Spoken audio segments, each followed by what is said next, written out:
A bombshell development out of Brazil after a hacker told a congressional inquiry that former President Jair Bolsonaro asked him to tamper with an electronic voting machine to show Brazil's electoral system was vulnerable to fraud during last year's presidential campaign.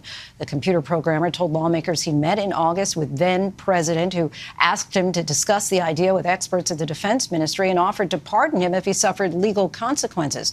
He claims he never managed to hack a voting machine to show a manipulated result, as Bolsonaro had requested. This comes as more arrests were made in connection to the attacks in January. Our Matt Rivers has more on that for us tonight. Matt.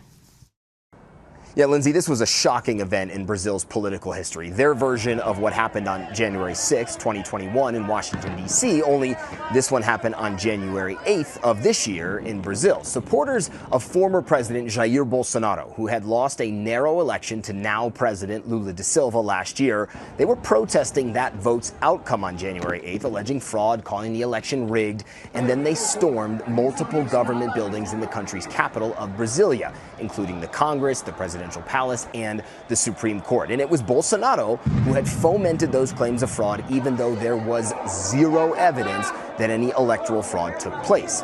Thousands of people did all kinds of damage inside those buildings, and there have been a series of investigations into who was responsible for all of that, how these protesters seemingly just walked in, and who prompted them to do so. Today, more raids being carried out as a result of those continuing investigations. The Brazilian federal police carrying out 16 searches in 5 separate states.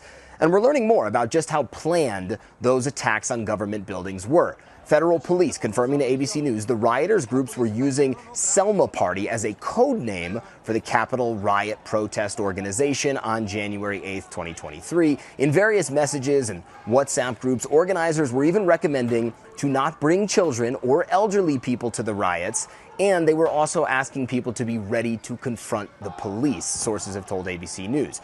There are obviously a lot of similarities here between what we've seen play out in the U.S., and it's a reminder that leaders across Latin America have, without any proof, cast doubt on the outcomes of legitimate votes. It was just a few days ago that the winner of the Argentinian presidential primary said there was likely fraud in those elections, even though he won.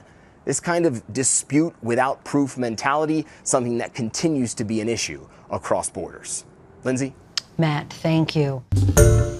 Hi, everyone. George Stephanopoulos here. Thanks for checking out the ABC News YouTube channel. If you'd like to get more videos, show highlights, and watch live event coverage, click on the right over here to subscribe to our channel. And don't forget to download the ABC News app for breaking news alerts. Thanks for watching.